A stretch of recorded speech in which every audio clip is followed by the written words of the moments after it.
all you need to know. It is not in their hands because you know what? Power belongs to the people. Anything we want is what we're going to get. Once again, I want to ask this. Do you think this dream is realizable without a war? And are you prepared to fight another war? This dream can be realized without a war. And let me put it this way. As soon as the people, the various ethnic groups in Nigeria realize what Nigeria means to each and every ethnic group, they will subscribe to our position. So it is realizable without a war. Before the white man came, let me ask you this, because it's an interview, which means you can ask me questions and I can ask you. Before the white man came, was there any Nigeria?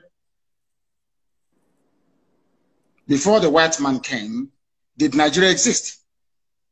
It's a simple question that I'm asking you. Dele, did Nigeria exist before? It didn't, no. It didn't exist. Then why are African people, black people dying over something that they did not create?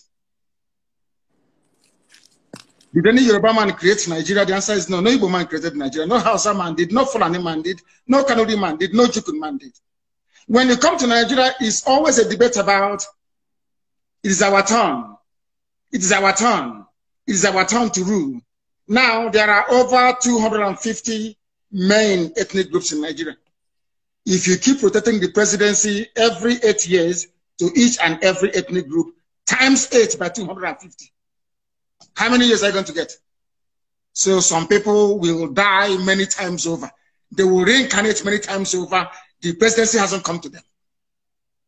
Nigeria is a joke and an absolute mess. It was not created by black people. Therefore, it cannot be sustained by black people. I want to see an Africa where a Yoruba nation, a Yoruba mega nation extends from Togo all the way to Edo State. That's what I want. Because that is authentic Africa. I don't know why Africans are so beholden to something that is alien to them. Are you a white man? The lugard that created Nigeria is a white man.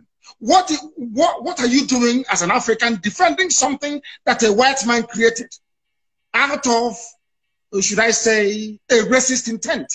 Nigeria was an ordinary company, Royal Niger Company, an ordinary business venture that the British converted into a nation. And Africans are killing themselves, trying to maintain something that a white man created. Sometimes I wonder what type of God made African people. I don't understand it.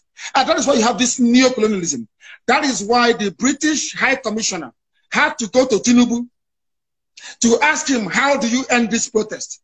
Because if this protest continues, you're jeopardizing our oil.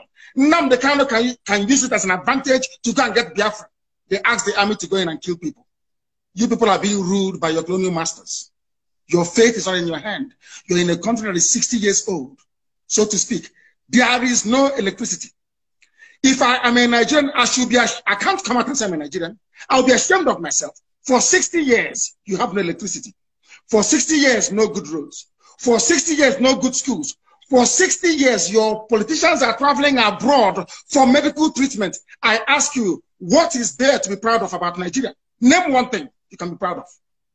Name one thing. It's a question I'm asking you, Dele. Tell me one thing you can be proud of in Nigeria.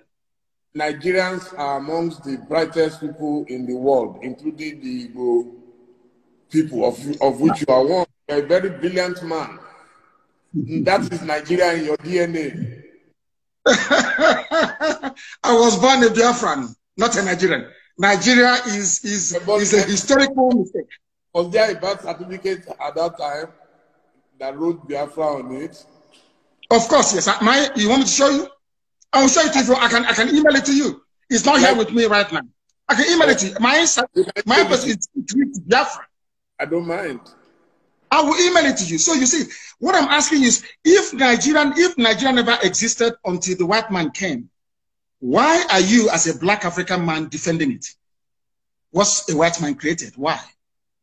When you have Yorubas in Benin Republic, Yoruba is in Togo, they speak your language, they eat your food, they dress the same way you do, you have the same culture, the same value system, the same orientation. And I'm asking you, and the white man came from Europe and said, oh, you are Yoruba from Togo, you speak French.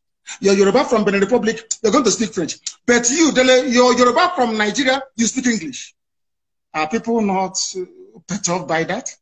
That level of dehumanization, that level of subjugation. You see, the one thing that shocks me about Africa and their class of intellectuals is the fact that they are willing to swallow hook, line, and sinker anything the colonial master gives to them. And I've asked you this very question. Can you go to Europe and create a country as a black man? The answer is no. Then why must you accept what a white man is doing in Africa? Do you see why we are poor and very backwards? Do you see why Nigeria can never have 24 hours of electricity? Never, ever, ever, ever. Because the foundation is faulty. The orientation of Fulani Janja, people were protesting SARS killings in the south. Fulani people in the north were busy having fun and laughing and smiling. And you want to be in the same country with them. Your value system, your reasoning, your understanding, your orientation can never ever be the same. Never be the same. Why did Britain leave the EU? Then I'm asking you, are they not Christians? Are they not Democrats? Are they not, don't they believe in free trade and voting people in and voting them out? But then why did Britain leave the EU? Why? The same Britain that left the EU is asking me not to leave Nigeria. Nigeria that is only 100 years old. Your grandfather was not a Nigerian. Was not. So why must you throw away the history of your family, the rich history of Yoruba people? Because a white man called the place Nigeria. Why must you do that?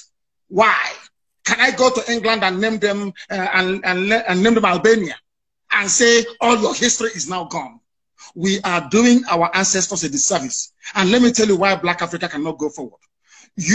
Some people, not you, some people accepted this nonsensical balkanization of Africa with their useless flag independence. And your ancestors are in the grave. Your ancestors that existed before the white man was born, they are in the grave. You jettison their history and their identity. You banish it, you denigrate it, you insult them by accepting this garbage called Nigeria, and you want them to be happy with you. That is why no Black African country can see development. No Black